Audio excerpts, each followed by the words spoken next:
Hello and welcome to Movies in a Nutshell with me, Marc Farquhar. Myself, Darren Horne. And I, Paul Day.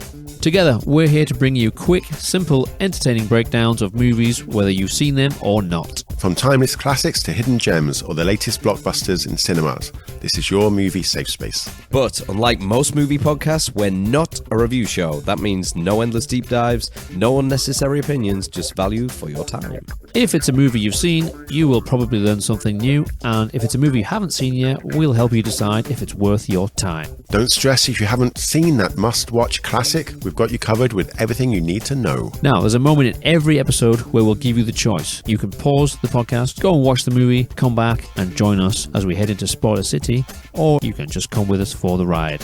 So, grab some popcorn, settle in, and let's dive into this week's movie.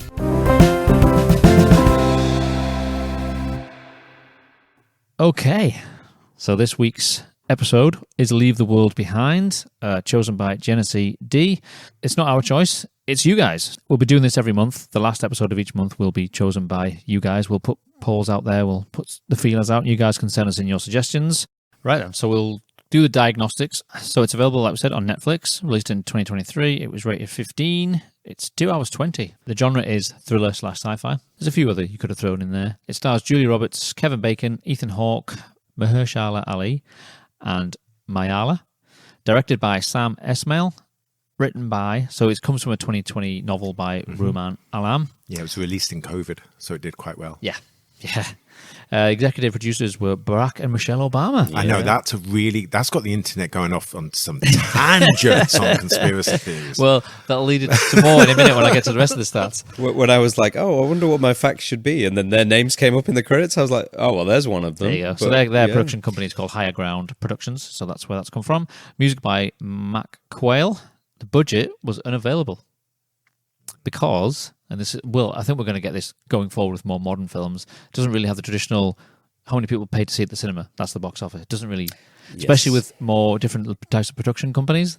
So what I found was, it says, Sam Esmail's Leave the World Behind has entered Netflix's most popular film list of all time. The apocalyptic thriller starring Julia Roberts, Ethan Hawke, and Mahershala Ali scored 136.3 million views in the first 52 days, placing it on the number 8 in the most popular English films, ahead of Glass Onion, A Knives Out Mystery, and Extraction. So there wasn't much information on what it took because it didn't have the traditional... I don't think it went to it didn't just go to cinemas for a while and then go to streaming. It kind of had a premiere and then it went to streaming. If anyone knows any different, please contact us, let us know. So, ratings and reviews. Interesting. Have you guys looked this up? Are you going to guess what you think? So let's go. We all know Rotten Tomatoes. Yeah. So let's go the critic view of Rotten Tomatoes out of 100%. Okay. What do you think it got? I'm going to say it's mixed to start out of the bag. It's got to be mixed. Mark Kermode loved it, and he's a pretty good critic, pretty good judge of movies. But I've also seen other people say it doesn't hold up. It's not going to be everyone's cup of tea. No. Definitely not everyone's cup of tea. It was. The critic review was 76. Okay. People who like it will really like it, I think. Yeah. And people who just don't get it will be not enjoying themselves. But that's up to you, listeners, to go and see what you think. So the popcorn-o-meter, which is the user reviews, was only 36. So the critics liked it a lot better than the general public. Because I'm really curious as to who the target audience is for this. That's true. Yeah. So, who would you aim it at? Everyone. Yeah. Everyone who's has devices and lives their life online, really. It feels like it's a future cult classic, maybe. Like where it's very much set in its time. Again, this is not spoiling anything because we've already said it's about technology and things. But yeah, maybe it's one of those that it really sets it in 2023 and we'll look back and be like, oh, 2023, how quaint with our mobile phones before we had our memory chip, whatever, Google glasses, flying car, hoverboards. We still haven't got hoverboards, Darren. I know, why is it the hoverboards are the last thing we develop? I say this every year, and we're now in 2025. We've literally got AI robots now that you can use as receptionists. Yes. They're $150,000. Where's my hoverboard? I want the hoverboard. That's good. I'm glad you didn't say you wanted the robotic AI woman. No. But if you're listening, and no. We are looking for sponsors. You want us to try it, yeah. We're thinking on the same page there, but also the hoverboard people. Yes, that too. So moving along swiftly. Yeah, swiftly move. IMDb gave it 6.4 out of 10. Yeah, which is it's fair. Metacritic, the critic review was 68 and the users was 4.8 out of 10. I'm curious as to what they didn't like about it, because I think it's hard to put your finger on. Well, that brings us on to the reviews, Darren. I see what you did there. Nice. So, as usual, I get 3 different reviews on whatever people think of this film. So, Lillian Crawford of Empire magazine. Empire's good. The tension is breathless and well constructed, but since they begin with a dial at 11, there's nowhere to go throughout the film's exhausting 140 minutes. That's lady speaks facts. There we go. Brian Lowry of CNN.com. Whatever one takes away from it, Leave the World Behind should trigger conversations beyond whether it hit the like button. Yeah. By that measure, give Esmail credit for a movie that up, down, or sideways makes it hard to look away. That's a really good point. I think even if something isn't commercially successful, if you kind of impact the zeitgeist and get people having conversations, that's always good. That's the whole point of art, right? That's phenomenal. success, really. Yeah. Regardless of like even if it did poorly at the box office, it has another life on streaming, Yep. and obviously it became one of the most popular films ever on Netflix. So there you It's go. definitely talkable about. Yeah. Talkable about. You totally sounded like one of those British gas adverts when they worked with the Aardman tortoises. It's talkable about. Yeah. It's turn on and offable. It's turned on. Yeah. I am actually a Aardman character. Yes. Yeah, cool. I'm happy with that. I knew something about you. Yeah, that's what it is. And our good friend Peter Travers. Nice. Oh, Again, this time writing for ABC News. come on, Peter. Give us it. What do you think? Is it going to be good or bad, Darren? He's not going to like it. Paul? I don't know, Peter. He's normally fair. I think you like bits of it. Okay, this is what he put. Oh no, not another doomsday thriller. Yes, but see how director Sam Esmail, powered by an exceptional all-star cast, makes you care about being human while frying your nerves to a frazzle. Wow. He was having a good day that day. Like, he hit no traffic lights. His coffee was hot. It was sunny. Well, he loved Wicked as well, so maybe he had his Wicked in the car and he's singing Defying Gravity. Yeah. All right. He's Peter, liking it. That is indeed your real name. He's a friend of the show. Yeah, he'll contact us soon. I'll send him a of course he text. will. So, I've looked up the synopsis. I think in the future, we'll get you guys to do it. Once we've chosen your film, we'll get in touch and we'll get you guys to send us in your version of the synopsis. Nice. And we'll give you a shout out on the show. I'm going to read out the official synopsis first, and then we'll have a look at. Well, we'll probably just do it ourselves. We'll have a think about it. Okay, so the synopsis says: a family's getaway to a luxurious rental home takes an ominous turn when a cyber attack knocks out their devices and 2 strangers appear at their door. Yeah, that's perfect. That doesn't give much away at all, does it? So this is what I came up with before I'd read that and before I looked anything up. After watching it, I just wrote it straight away. When a family decides to take a break from city life in a beautiful countryside house, the idyllic setting instantly changes when all devices and communications go offline and 2 strangers knock at their door claiming to be the owners of the home. What is this movie about? How do we break this down for someone who hasn't seen it?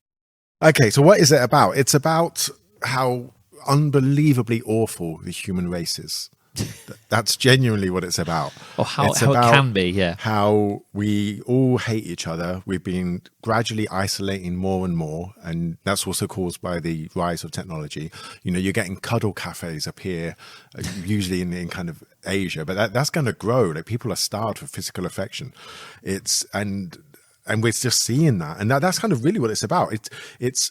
It's how far we've gone and broken out of like the village mentality and look out for your neighbor and look out for one another, and how competitive we are and how we will screw each other over. At the same time, it's a warning against how reliant we are on technology and how that can just absolutely annihilate our lives. And it feels in a very real way that this could easily happen in our that was lifetime. my thought, yeah.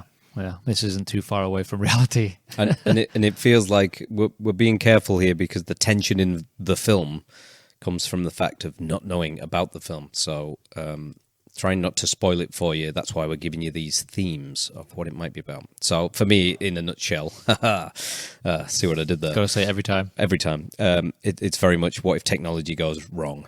And it goes way deeper than that. Once you start looking at all the symbolism, there's so many little digs at the human race.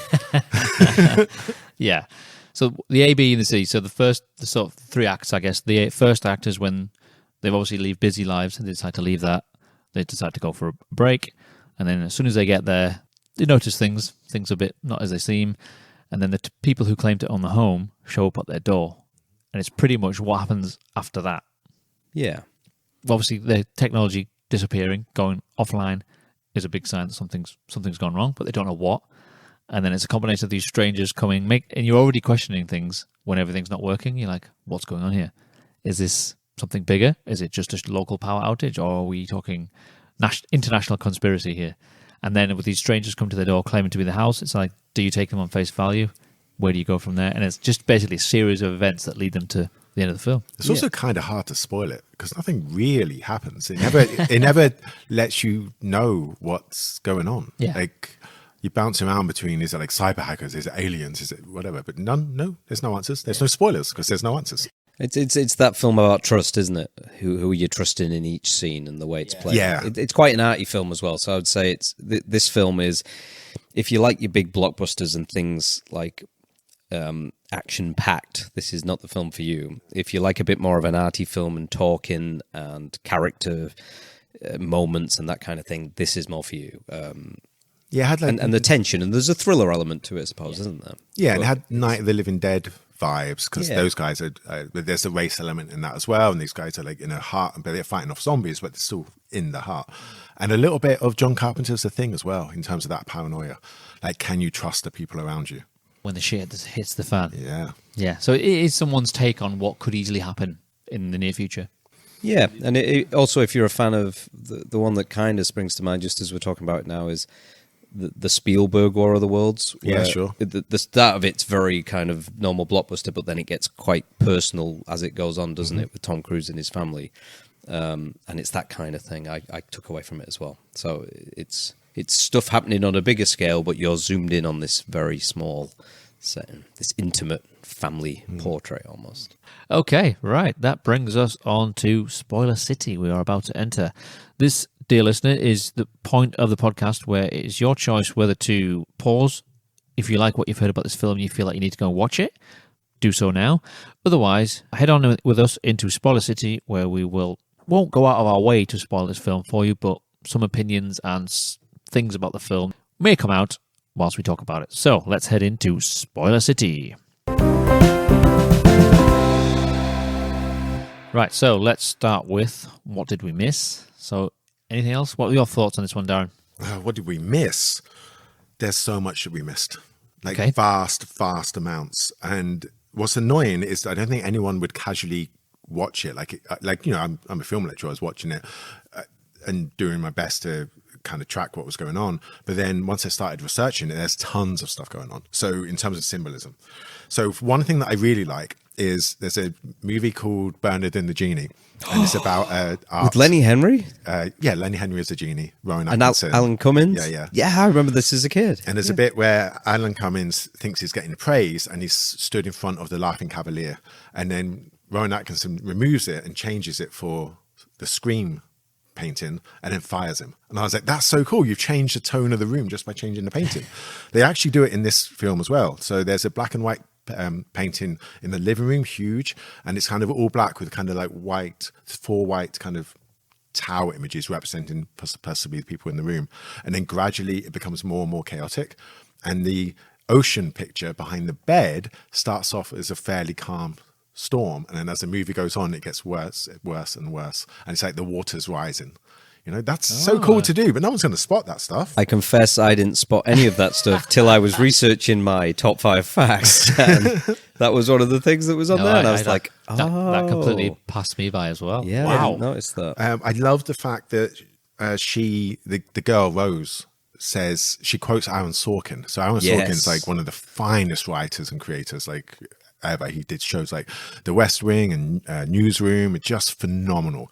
And she is quite right that the Aaron Sorkin episodes of The West Wing are superb, and then it goes downhill because it's a whole big story. I'm still on the Aaron ones, so I'm still loving it. Yeah. Anyway, she tells that whole story about that is quoted in that, where she says there's someone's waiting for God to save them, and like there's a flood, and then like a dinghy comes. It's like, hey, I'll come and save you. It's like, no, I'm going to be fine. And it's like, hey, a helicopter's here. It's like, no, I'm going to be fine. And he dies and goes to heaven. It's like, God, why didn't you save me? It's like, what are you talking about? I sent you all this help. And then she says, I I'm done waiting.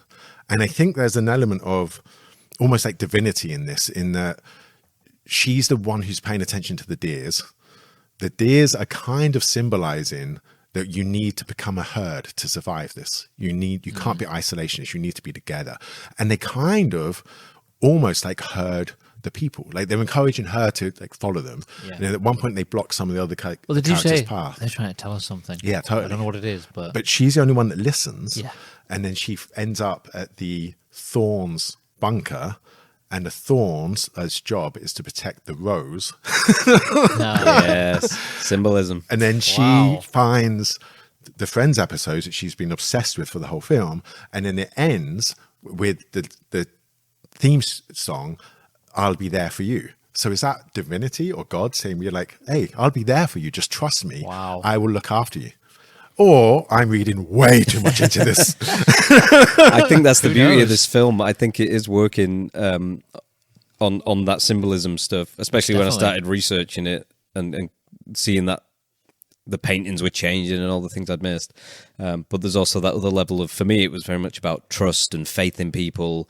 And Julia Roberts' character right at the start, she's like, I fucking hate people. So you straight out the box, you go, okay, she doesn't like people very much. And then her character development as you go through the film is her starting to trust people, and that's kind of her character arc. It's a disaster film, but on such a small scale that you're just trapped in this house. So the tension on it is really, really good, I thought.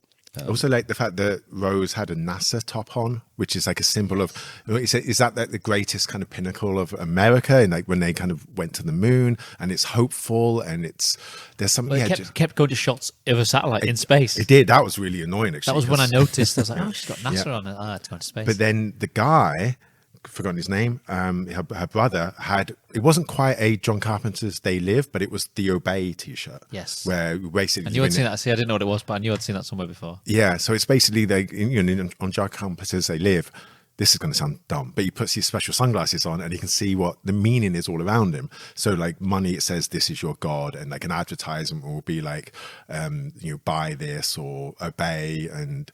all that kind of nonsense. It's part of our programming. So that was kind of cool. I like that. Have you got any things like me? I've got more. I don't want to take them all if you've got This is one of my favourite parts of this, because I just sit here and let you two talk. Well, my main takeaway, of course, I'm going to say this, is it just showed how important physical media is. To hell with all the streaming. I've written that as one of my notes here. When she found the wall of DVDs, I was like, "Oh, Paul's gonna love this." I approved of this very much. Like, oh, that's what I'm talking about. And then she popped it in the player, and obviously the menu screen comes up, and I'm thinking, yeah, to me that's normal because I obviously watch most of my stuff on I was thinking, DVDs. is she too young to know? It's like, what do I do now?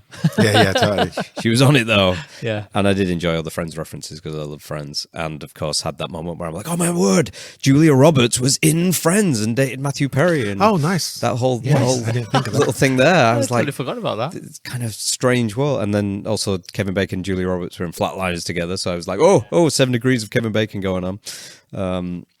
But overall, it felt like that disaster film that you would normally get from Ronald Emmerich, where you would be in the city blowing up, but it's not from the city, it's from the outskirts. And that's what made me think of the Spielberg War of the Worlds, where it's very much all through Tom Cruise's character. But the tension of it, so my bits were kind of technical ones, Darren, which you might come onto as well, but I really liked the clever editing on shots. There was one shot which was so subtle, and I made a note on it, where they're inside the house with the couple talking, and then the camera kind of moves outside to the window, but it did it so seamlessly. I'm like, how have they done that? Yeah. Like, where's the set wall? Yeah, they did that a few times. And and there was just some really clever shots and editing. Really good thought gone into how to just break the mold of some normal shots and make it interesting. Yeah, to kind of create that tension. And the only other big takeaway, and then I'm going to let Darren go for it because I know his symbolism is going to be amazing on this one. But my only other thing was the music track and everything, the sound. I've got a fairly good surround sound system. And some of the surround sound effects and everything on it were really, really good. Whether it was people knocking on doors in the corner of my room, like, oh, I thought that was in my room. But also the music track on the surround sound, it was like jumping between back speakers. My right and left rear speakers were like jumping between the two. So, yeah, lots of technical things that I was kind of appreciating in the tension and of the film. But symbolism, Darren. Go for it. Before you, I've just got short things to say on this. One of the major things I noticed was the second Kevin Bacon entered into the film, the music changed. The tone just shifted. Okay. Because obviously they were going on holiday, everything was great. He saw her and she clocked him In the car loading park up, bit. like Yeah, as yeah. if some apocalypse was coming, and the music changed. And I don't know if you guys noticed, but when they went to the beach before the boat started coming, the music didn't quite fit the scene. Oh yeah, it was all very tense it had and a edgy. tension to it, even though they're supposed to be on holiday, having the time of their life. And I really enjoyed that, like Foreboding. because if it had just I the wanna normal say. music, I wouldn't be sort of invested yet. But I knew something. It made me think something's happened, so something's changed because the tone of this music doesn't fit what I'm watching, and I like that. And that's unusual, I find. Nice. When Rose goes to that bunker, she finds all the store of food. Tons of the food in there is problematic. So there's like Aunt Jemima, Uncle Ben, cream wheat, which all used to have problematic, stereotypical representations of African Americans in the same way that our marmalade used to, didn't it? Yeah, I think so. The Years ago. gollywog. Was that marmalade? Yeah, I think you're right. Yeah, it was. Yeah. Right. Then they've got like Indian head cornmeal. They had these juices. It was like Indian orange and Chinese cherry drinks, but it had really stereotypical racist kind of illustrations on them. And then there was Barilla pasta, and apparently their CEO has made quite homophobic comments. So I just think it's like this kind of what do you call it, a cupboard or pantry or whatever, full of foods that have been specifically chosen, and everyone is problematic. And it's just kind of like, how bad are we? But there's more stuff, honestly. People in the internet are Attention amazing. to detail. Hey. So the ship that crashes is called the White Lion. And that was the name of the first ship that brought slaves to the English colony of Virginia. That's not a coincidence. That's just like, we are bad. We are terrible to each other. The car radio is tuned to 1619, which is the year slaves were first taken to America. Did you not get any of these, Mark? Well, we were watching different movies. Wow, I didn't either. that's next level. Yeah. Yeah, and then there was just some cool color symbolism, like blue. It was really jarring how blue the house was at the beginning, and I was ugh. And then they were wearing blue, so they kind of disappeared into I it. never noticed that either. But- Did you notice Oh, that? I noticed that one. Yeah, I I noticed never the blue. noticed that either. Like blue is good. The house is blue. The car is blue. The clothes are blue. Blue is all Okay, chill now you're and making me feel calm. stupid now, Darren. Whereas Stop. Whereas red is bad, and the tanker is red. The leaflets are red. Yeah. The bunker's front door is red. She goes, I think, upstairs, and that's red. And then she goes downstairs, and it's blue, where all this stuff is. The irony is, when I was watching this, I felt like, you know what, this is one of them films you're going to watch once and not again. And I thought that most of the way through, and You've by the already made me want to watch it by again. the time I got to the end, I'm like, you know what, I do want to see this again. And Yeah, now I let's see it really again. want to see it again, just to see all this hidden stuff. At one point, they do like I think it's an image of I can't remember what the image is. It's like the map of America, and it's kind of pixelated. Oh, yeah, But yeah. there's actually a QR code on it. Did you see that? Again, I didn't know until I started reading about it. And if you scan that QR code, it takes you to like a map area of Lake Shorey, which is an amusement park in America that's now abandoned, but was built on a Native American burial ground, which is a horror movie just waiting, and loads of kids died there. Wow, It's like this is Hidden insane. depth. This is one packed film. We're in spoiler zone now, kids. This is the longest. What did we miss so far? I also think there's a point where Ethan Hawke says this, and he says it in a really, I think, kind of a clunky way, where he's like, oh, it's interesting. One of my ex-students wants me to write the foreword to her book. She's written this book about how media is an escape, but also a reflection of what's going on in the real world. That's basically what this movie is. You know, it's like, I like that line. It's not in this movie. I've heard it elsewhere, that art tells lies in order to tell the truth. And that's this kind of movie. Like, we're telling this fictional tale, but it's also telling the truth, you know? There was that bit as well where the sisters, no, well, the brother and the sister, she's obsessed with Friends, and the brother's like, why do you care so much? And she's just like, I really like Friends. It makes me feel good.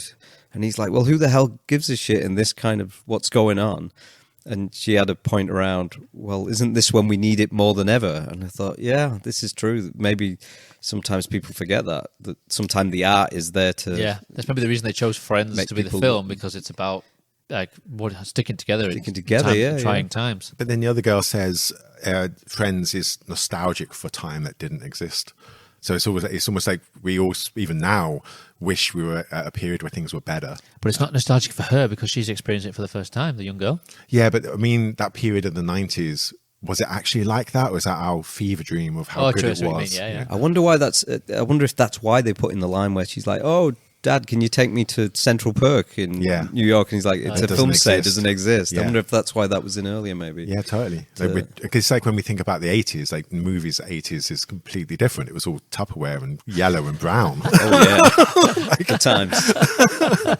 My mum had all of those. Yeah. The only other thing I caught, which probably no one else spotted, is Ruth doesn't shave her armpits. Did you see that? Which I thought was quite a modern thing, and it kind of suggests that maybe she's quite kind of liberal or hippie-ish or something. She also had a 96 tattoo, but I don't know what that means.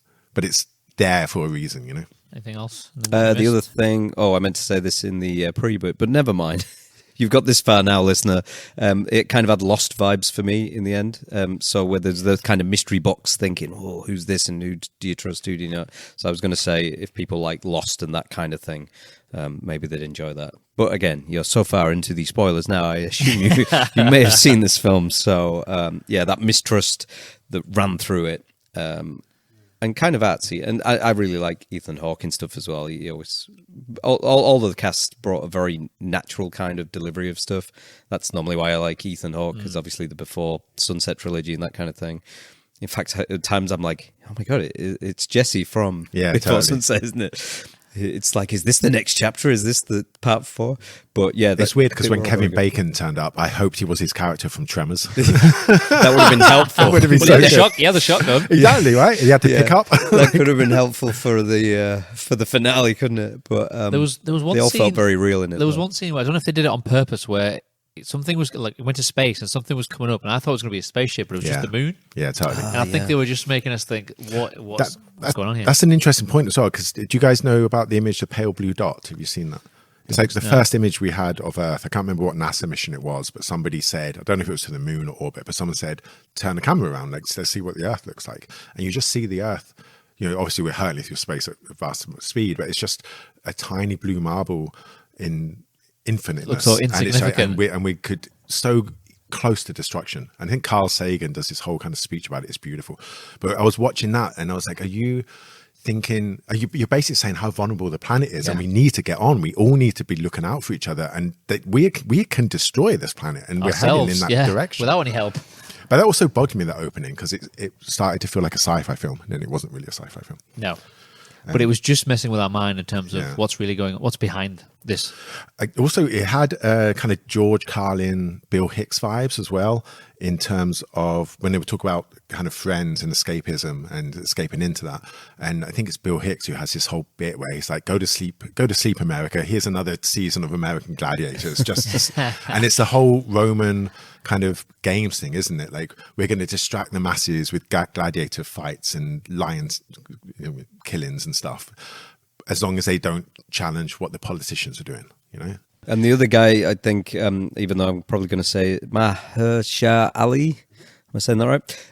He was so good at kind of playing that tension, because there's a moment where he goes to the drawer to get the money, and there's the gun in there. Yeah, he did a good job of, you didn't know whether he was good or bad. No, but for a long time. But he seemed friendly still, so it's like, I still think he might be bad. Because he lies. Like, she says, oh, can I see your ID? And he's like, oh, in all the commotion, I left it at the office or something. at the concert. And she was like, no, the commotion started on the way when you were in the car. That doesn't. And then it moves on. I know. Julia Roberts was on it at that point. I'm like, oh, she's gone into Brokovich mode. That bugged me. Like, she is perfectly reasonable in her hesitancy to let these people in the house. Like, that's a perfectly reasonable response. And the way she was made out to seem like hysterical. Yeah. I was just like, no, she's got kids in the house. Every character was unlikable, and they all make stupid decisions. But the end was kind of a choice, wasn't it? Where it ends in that abrupt way with the friends thing. I never even thought of what you said before about it. I'd be there for you. I'd be there for you. But it was, I found it, at first it was a bit abrupt. I'm like, really? Is that it? Well, I was going to say, it's kind of the elephant in the room. Yeah, but the more I thought about it, the more I'm like, I kind of like that, because it's left you to piece it together. She's going to find the bike outside the house, so they're going to get there. They're heading to the house, so it's obvious they're all going to end up in this bunker, and everything's kicking off. But it's let you piece it together. I realised doing the review, looking at the reviews, at first it just shows you loads of people who've commented on the socials and on the IMDb page. And I think that's part of the reason why this scored so lowly with the users is because people don't like the fact that it sort of ended so abruptly and left you to your imagination. So I've put here, is that brilliant? Is that bad or is it brilliant? I saw a YouTube commentator underneath the video who said the reason it stops there is because we're living the rest of the movie in reality. Oh, wow. That's deep. I like that. That is impressive. Yeah, but it goes against all typical, like, okay, we've been through this, we've come through the end of it, let's have a happy ending. It depends what you mean, though. Like, it depends who the hero is. Like, if she's the hero and her quest was to find the Holy Grail of the final episode of Friends, she fulfilled her quest. Yeah. So as far as she's concerned, like, everything else that's going on is above her pay grade. Physical media was the hero. All I'm saying is, when I was looking at I started looking at any reviews, everyone was shitting on this film for just ending the way it did. I don't know if people didn't understand or they just weren't used to that. Like, you're not being spoon-fed at the end of it. Yeah, it jabbed me at first, but the more I thought about it, the more I'm like, no, I kind of like that. They've given you all the ingredients of, like, this is what's been found, this is what's been discovered, these people have taken this journey, there is this point, this is clearly how it's going to end, but we're just going to end it here. So I kind of enjoyed that. It did make me wonder about it, but that's good. I wasn't left for, I kind of could have predicted it. Because you couldn't. This also had a kind of like a nightmare or dream feel to it because it was kind of trippy in places. Like, obviously the deers turning up was like quite a dream thing, but the main dream thing is him pulling out his teeth.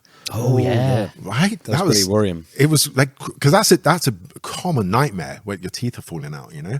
And in the movie, it tries to say, it's because of the sound, or it's because he got bit by a tick, or whatever. It's not really. That's never really explained either. And then it's just really. It's almost like, you know, it's like every scene's just kind of slotted together randomly. It feels just very weird. Let's hear what Paul has found out about Leave the World Behind. So a lot of the facts. Darren said the symbolism things, so a lot of them they're the facts I was going through. But there's a few other ones, so here's some bonus facts for you on top of them ones. So Kevin Bacon's character is a very detailed prepper. It's on IMDb, so it must be true. Yeah. He has a willow tree growing in his yard. I saw that. I can't say this word, but a certain kind of acid is synthesized from willow bark. It makes aspirin. Yes. So there you go. Wow. I still can't say this word. Acetylsalicylic acid. There you go.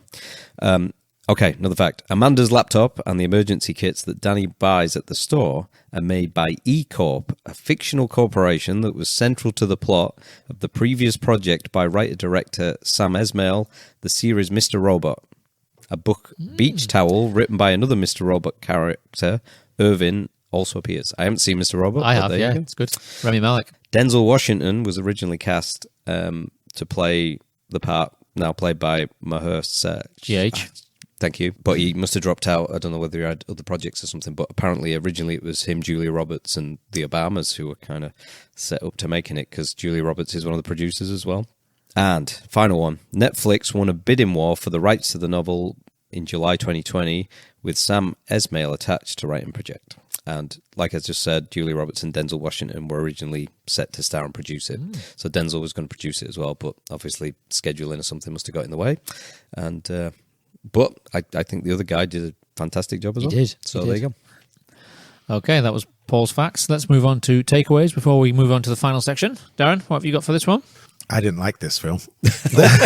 It's always surprising when he does the sigh. You don't know which way he's going to sway. And it angered me from very early on. So there's a lot that I don't like with it. And so the main thing is I hate that opening when it's in the blue house. I thought, that's a bit over the top, and I don't really believe these characters That's would interesting. live I there. never picked up on that at all. It was just awkward. But Weird. Julia Roberts is up and she's packing.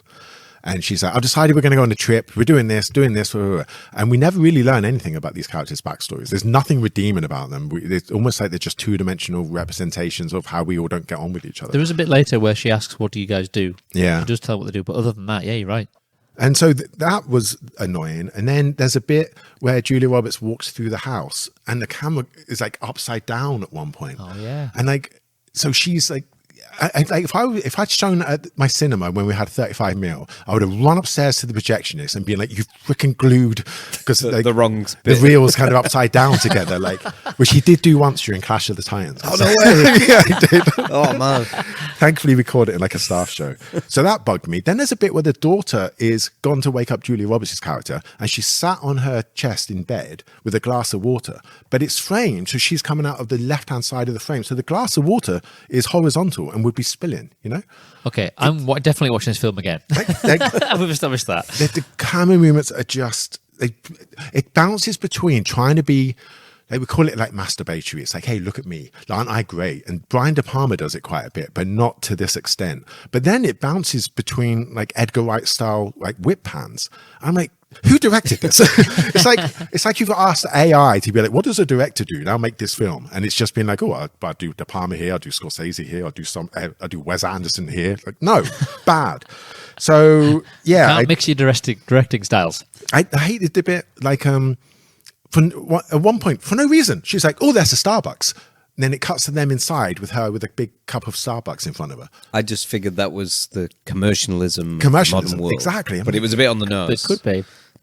Maybe it's just highlighting parts of the film where everything's going smoothly and nicely before it all turns.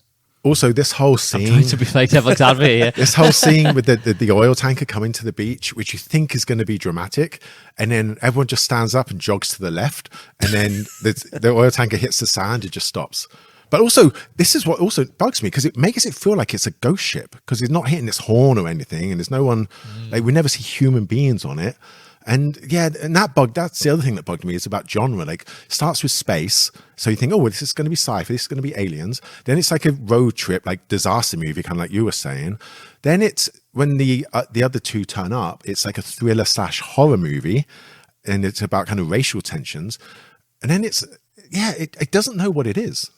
That tension it was played well, but I also like the fact that the girl Ruth also had her own prejudices, because she said something like, you know, if the world's going to hell, trust should be given out carefully, especially with white people. And I was like, okay, so you don't trust white people. Julia Roberts is wary about black people. It's, you know, I mean, it's sad, but I think that's everything I got. Okay. I really enjoyed it. Well, each to their own. Yeah, it had me gripped. Like, not knowing what was coming, not what was behind everything, kept me invested in this film. Obviously, I watch films with a different lens to you do, Darren. So that's fine. That's what you do. Yeah, totally. I keep a more sort of drawn back view. So I'm just trying to take the whole thing in, trying to experience it as the director and the people who made the film have meant it to be. I try not to analyze it too much, but I do afterwards. Then I'll think about it. But yeah, I really enjoyed it. I was perplexed by the end at first, but then when I thought about it, I was like, I actually like that. It's not traditional. It breaks the mold. Makes you think, and it's kind of it's laid everything out for you. Here's what's going to happen. We're just going to end it here, and I was happy with that. I really enjoyed it. What about you, Paul? I'm somewhere in the middle, Okay. to be honest. Yeah, I probably maybe didn't enjoy it quite as much as you did, but I didn't hate it either, like Darren did. Yeah, somewhere in the middle. There's definitely bits of it that I really enjoyed. There's some of the technical stuff. Like I say, the surround sound was a great experience. Especially what they were doing with some of the sound effects and the music and things, so that drew me right into it, and it drew me into it rather than making me think, oh, look at them being fancy.